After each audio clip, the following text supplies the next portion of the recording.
સુરતને શર્મસાર કરતી ઘટના પ્રકાશમાં આવી છે, જેમાં મિત્રના પિતાએ પોતાના પુત્રની ઉંમરની સગીરા સાથે બળજબરીથી દુષ્કર્મ આચર્યું હતું. પુત્રી સમાન સગીરા સાથે આધેડે દુષ્કર્મ આચર્યું હતું. તો પુત્રીએ હતાશ થઈને સ્કૂલે જવાનું પણ બંધ કરી દીધું હતું.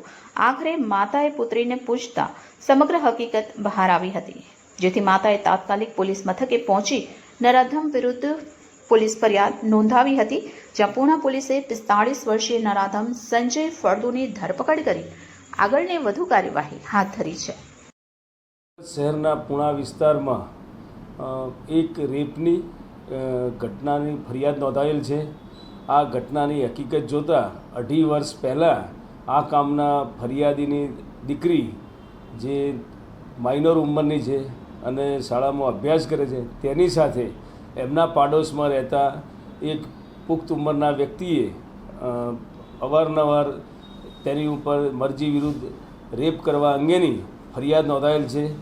પોલીસે આ ગુનાની તપાસ હાથ ધરી અને મજકૂર ગુનામાં સંડોવાયેલ આરોપીની ધરપકડ કરેલ છે. આરોપીની ઊંડાણપૂર્વક તપાસ ચાલુ છે.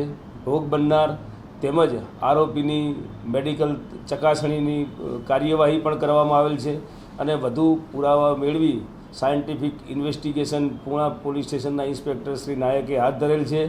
આરોપીની વધુ પૂછપરછ અને તપાસ માટે રિમાન્ડ પણ મેળવવામાં આવનાર છે.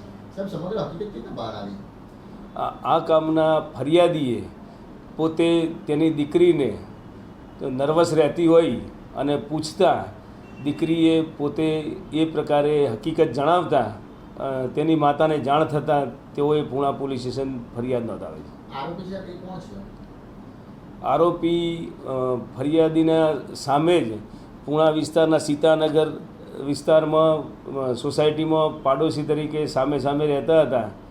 ત્યાં આરોપી રહેતા હોય પાડોશી તરીકે હોવાનો લાભ લઈ અને બંને પરિવાર વચ્ચે આવવા જવાનો અને બોલવાનો સંબંધ હતો.